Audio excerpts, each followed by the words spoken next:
line. This means we can't pass. That car, that's not a real lane change. You need at least 3 blinks. 1 blink is not enough. We're going into a school zone crossing. That's where the people walk. The broken white line, we can change the lanes left or right.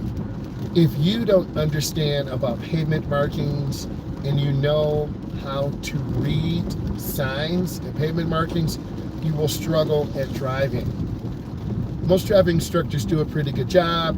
They explain it, but you need to be exposed to these pavement markings all the time.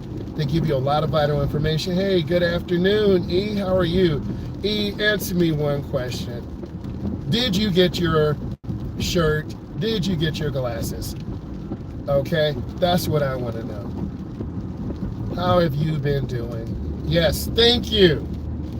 Thank you. That was really important to me, and I wanted to keep my word to you, and that's what it's about. You've been awesome. You support me. I'm hanging in there. Things are good.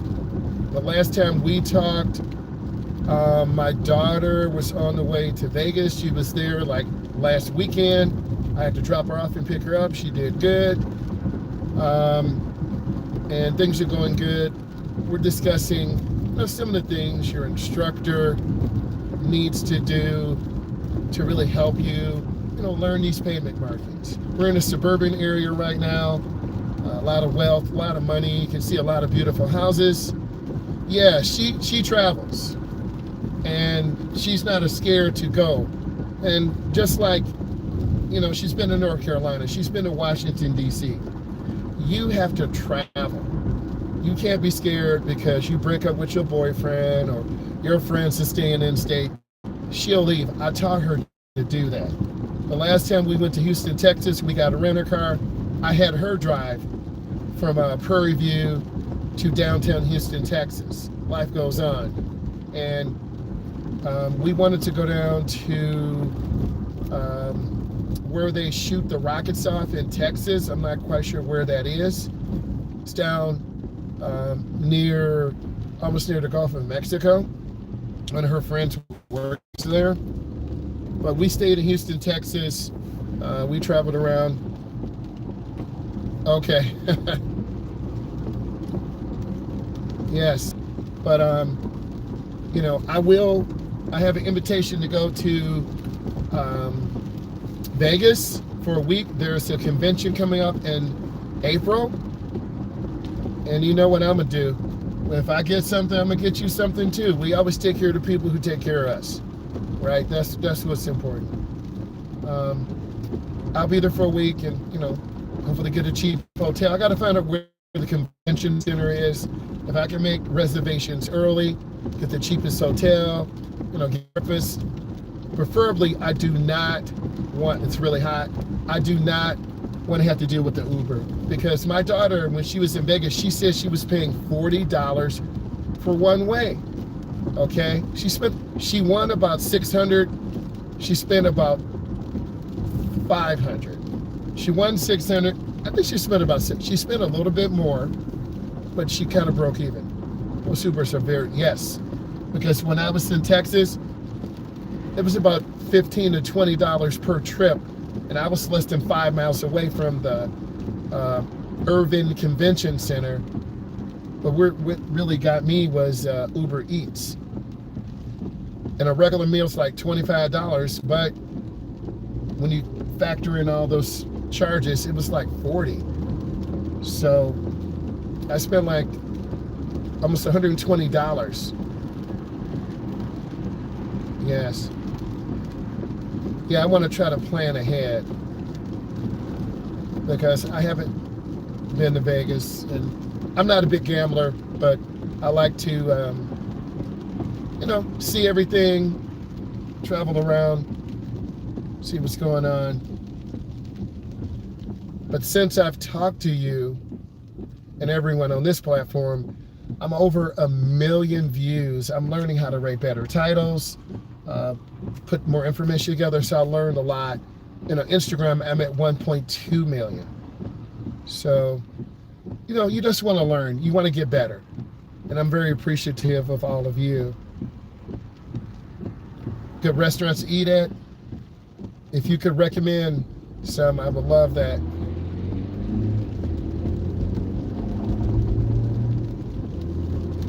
So this is a really beautiful area.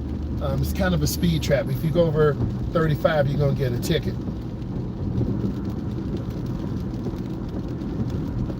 So it's all good. And how are things in New York area? Hopefully things are good for you. If you guys have questions, put them in. This is a route that I do take clients on sometime. It goes from the downtown area all the way out to a rural area, runs parallel to the water. The speed limit is mostly 35 pretty much all the way through.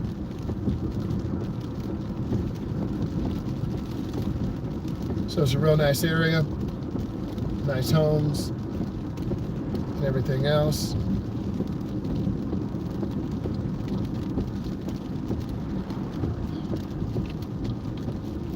Just trying to take our time.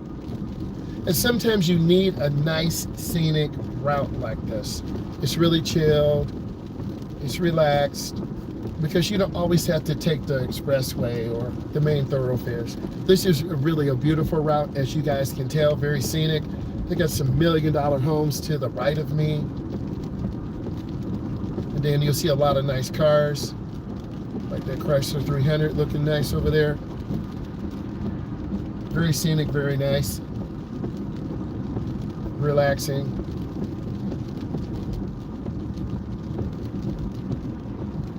That is so true.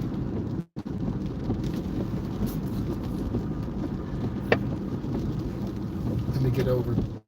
A lot of these areas are going through tremendous changes, and there's economic opportunities for people who can flip houses.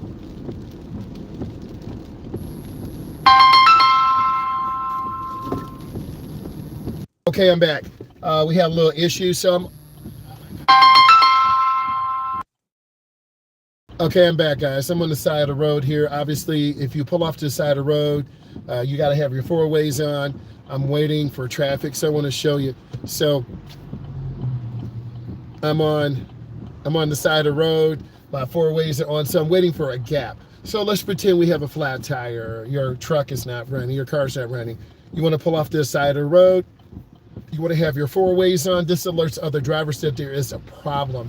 This is a soft shoulder, so I'm on gravel. I broke down before, and it's not very comfortable. Flat tire, car wasn't working right. If it was for me not to be alive, I would have been dead a long time ago. But you learn when your car breaks down how to repair it, how to fix it. It could be a wire came loose, a mass air meter is not connecting, could be a flat tire. But I've been through these situations before, so you always want to have warmer clothes. You want to have a big drop cloth that you can put on the ground or crawl under a car. You can't be scared to work on your car. That's what I'm trying to tell all of you. You cannot be scared to work on your car, because if you don't know how to work on it, you're going to have to pay someone to work on it. So I'm going to switch angles, and when this truck goes by, I'm going to put it in gear. I'm going to turn off my four ways, and then I'm off. And then you don't want to hit the gas too hard, because your tires will dig in. All right, now I'm good. Settle down, and I'm in the right lane. But you should always know what to do in those emergency situations.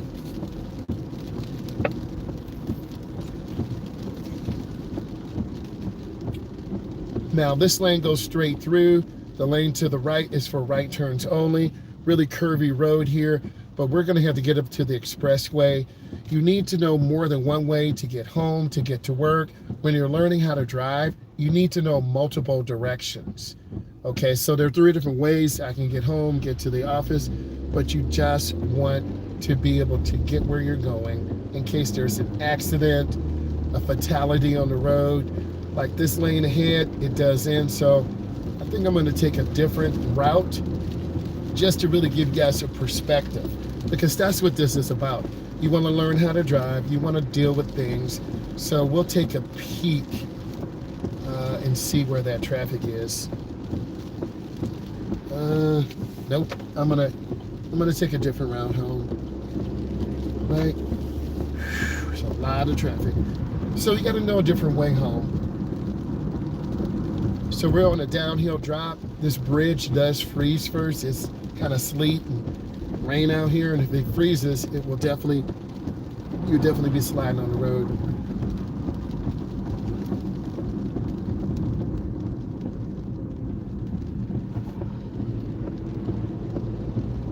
No blinker, that would have threw me off.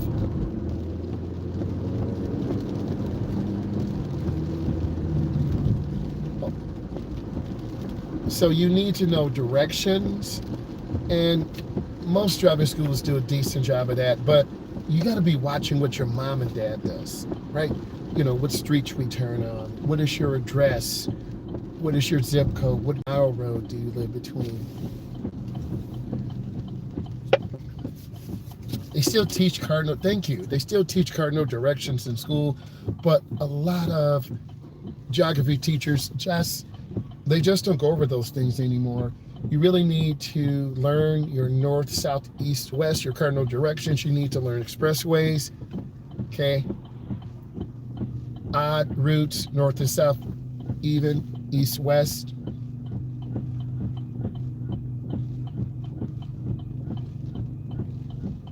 So we're in the right turn lane. We want to get a little heat on our window because it's fogging up a little bit. Sometimes rain and cold like this is challenging for drivers. The road gets slippery. You can't stop real fast because you'll slide into someone. I see a lot of drivers just kind of forgetting common sense. And it is kind of scary when drivers stop really hard, they slide. As a beginner, you're probably going to have a heavy foot and slam that brake and slam that gas. So that's something you don't want to do. And you can see the rain forming on the window. And I would suggest maybe, getting fresh wipers within every 2 years. You want to have maximum visibility, as you can tell. I'm going to let the rain get on the window, and you're going to see the rain slowly filling up the window. And then I've been in old cars where I didn't have windshield wipers, or they were really cracked and dry rotted. I think those types of events teach you to do maintenance, because if you don't learn how, you're going to have someone who will charge you. And I've always been one who wants to learn, right? You got to want to learn. I recommend all of you taking an automotive shop class at a community college or a local high school. Oil change, how to fix a flat tire, this basic mechanical things. I've made some videos going to different auto parts stores.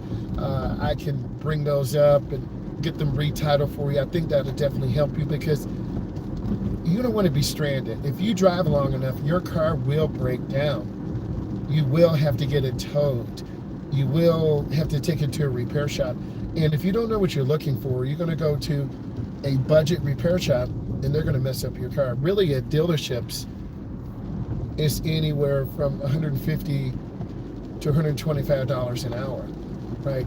They charge you at least $150 just to hook it up to a diagnostic machine, to plug it up and to identify what is wrong with your car. And that's real money. If you are in between pay periods to afford that, okay? And one who you trust working in your car, a family mechanic. There's always someone in the family that you know that works on cars. They got all the equipment. They don't mind getting dirty. And then you can get your car to them and they can look at it and give you an honest opinion. And if you have to order parts, they may be able to get you a discount. You're going to see a person on the electric board to the left coming. You'll see them in the yellow. Might not be able to see them because I'm moving, but you got to watch. I'm looking left, middle, and right. And I'm looking ahead. I'm trying to be really smooth on the brakes and just keep my space.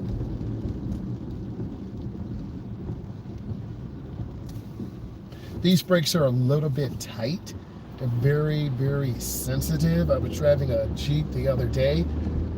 you have to squeeze the brakes much harder. It basically feels like the vehicle's not going to stop. And I don't like vehicles like that. I want good feedback. And a lot of beginners, they just have thick shoes on and they can't feel the brake. They can't feel the gas. I'm not sponsored by Converse, but Converse are a good quality shoe that a lot of us wear. And then you can get feedback. Okay, see what I merge in? The line is broken. That's where you need to merge in at. And then we have a green turning arrow.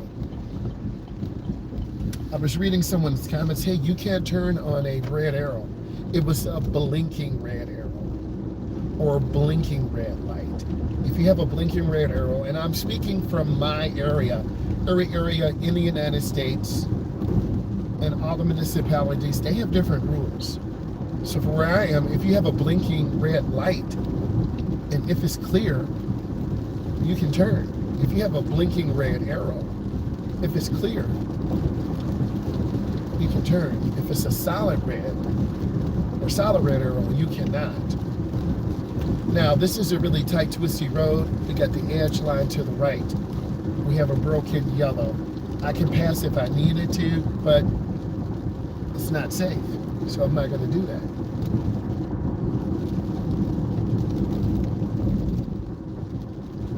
Trying to take my time, be patient. And then the warning sign is telling us there's a traffic light ahead.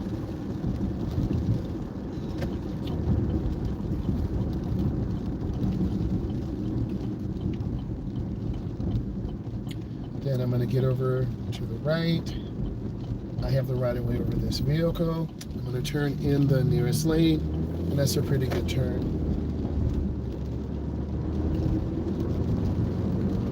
Max speed here is 35. You want to be up to that speed. If you go faster than 35, you're going to get a ticket. And what happens if you get a ticket? In some states, particularly like Ohio, let's use them, you'll have to pay. And if you don't have the money, your car will be impounded, you'll go to jail. In other states, you'll get issued a ticket. You'll have 30 days to pay it, or you can go to court and fight the ticket. Then in some states, you get issued points. That goes on your license, and they still have for up to 2 years. And then your insurance will go up. Like this car, they will receive 2 minuses. 1, passing the stop line, and 2, in the crosswalk. That's not a good example, but I want you to see that so you know.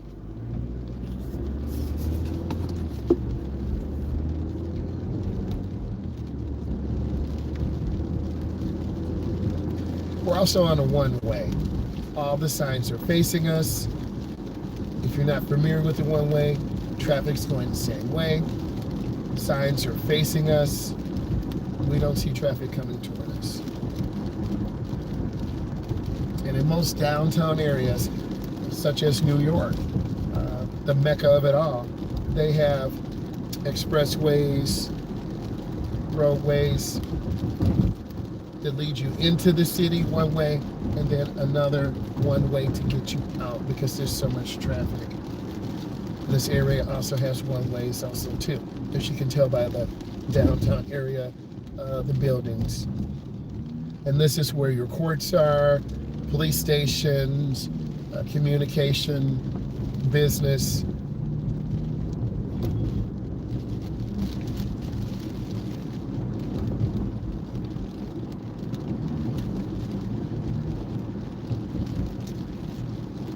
Just trying to keep space, taking my time, and look ahead.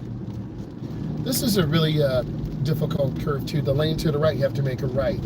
The lane ahead of us, you can go right or left. We're going to go around to the left. You'll see the divided highway sign ahead, right here. And this is a really sharp curve. And this arrow means traffic is coming from the right. So I'm looking ahead around the curve.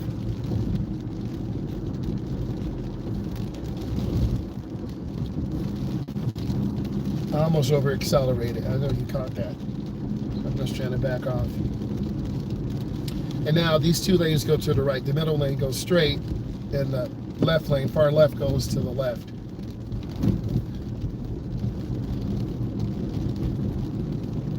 And I'm going to get over to the left. speed limit is still 35, so I'm just trying to scan. If you go over, you're going to get a ticket. So you got to show that discipline. Also, during this time of late afternoon, you could have micro sleep episodes where you're literally falling asleep at the wheel. So you got to really take care of yourself, get more rest, so when you're driving, you don't get as tired.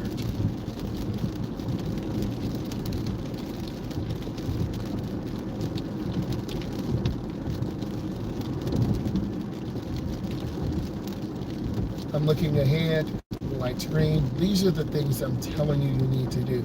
You want to look ahead. What is traffic doing? How fast are they moving? I'm going to squeeze my brake now. I don't want to go to the left lane because that ends and it goes back to the right. So we see a lot of people just speeding. Like the truck cut me off. Wasn't even worth it. Kind of a dumb move. But that's what people do. They do dumb things. And you don't want to change your lane through the intersection. So I'm just showing you real life here so you know.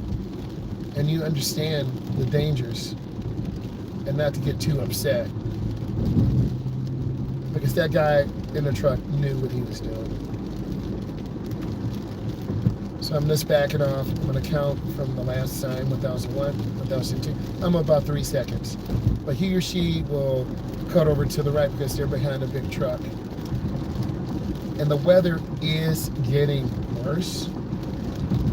So from 4:30 to about 6:30, this is part of the rush hour commute. The middle lane is for left turns only. You can't use it as a drive-through lane.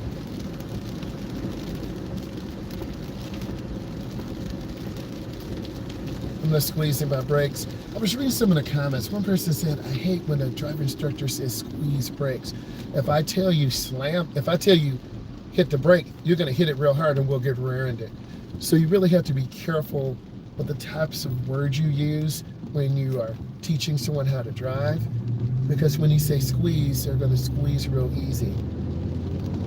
If you say hit the brake, they're going to hit the brake. So I think it's a word choice. And people are very particular about words that you use. Also, one video that's getting a lot of notoriety, there's the shifter is on the column of the steering wheel. And a lot of beginners just shift it all the way down to the bottom, which breaks the shifter cable. Yes, the shifter cable can break. So a lot of people I never heard of that before. There are cars that have the shifter cable on the column of the steering wheel. The shifter is in the console. Every car or truck is different. So I thought that was very interesting. Most of you are probably driving cars 2015 and newer. It is 2025, so that's 10 years. Okay, if you're driving an older car, that's fine too. Okay, this is the crazy person that cut me off, but who cares? And then they're carrying big equipment. You see the tools in the back of this truck. Okay, that's final destination. I don't want to be behind them. And then typically when your window tint, like this truck to my left, is so dark, you just can't see. And it's not this serious. So you really have to kind of take a relaxed approach to driving. Learn everything you can. There'll be good drivers, there'll be bad drivers. There'll be drivers who are really in a hurry.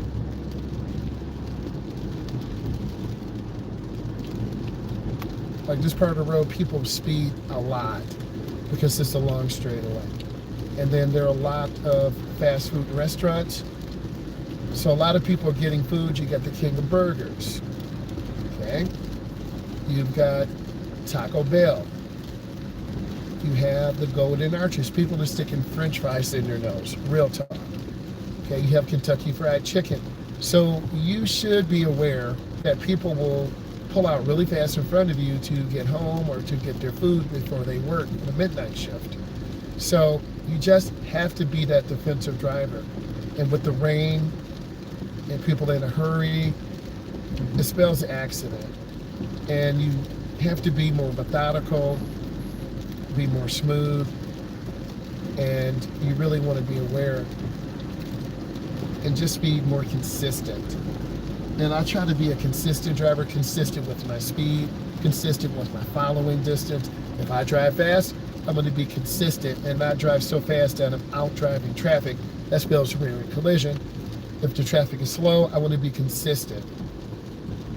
And your parents may not get in this deep. I'm giving you a deep dive into some of the elements of driving. Why? Because I'm an instructor. I'll be getting over to the right. See where the line is broken?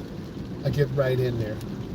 And then I'm going to squeeze my brakes and be patient. And I'm going to come up and stop. Now, I can turn on red. There's no sign here, but I need to come up and look. I see that white car entering. They're going to run the light. See? They just ran the light. I can turn on red, and then I'm going to go in the nearest lane. Keep your turn as short and as consistent as possible.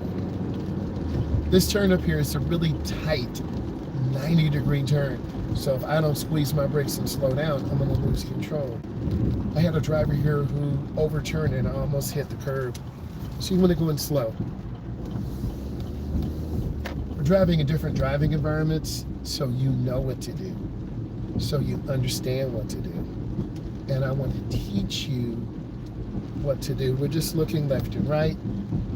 And then we have a regulatory sign. And people are careless in neighborhoods. This is a partially controlled intersection. We're going to stop. Then I see the guy blowing leaves in the rain. What is he doing? So I'm going to stay to the left of him. He's got a cigarette too. So I'm not judging those who are short in their life. So I'm just scanning, looking around for traffic. And then I'm going to turn on my right turn signal because I got to go pick up this client. Squeeze brakes and go in really slow and really work on that turn. And that's what a lot of you need to do. Work on your turns, have good speed control, and scan. And it's going to be Halloween tomorrow, so that's going to be a very dangerous time because you're going to have a lot of kids out and people who are excited. I want you to be excited. Smash that bell for subscription and hit that bell notification.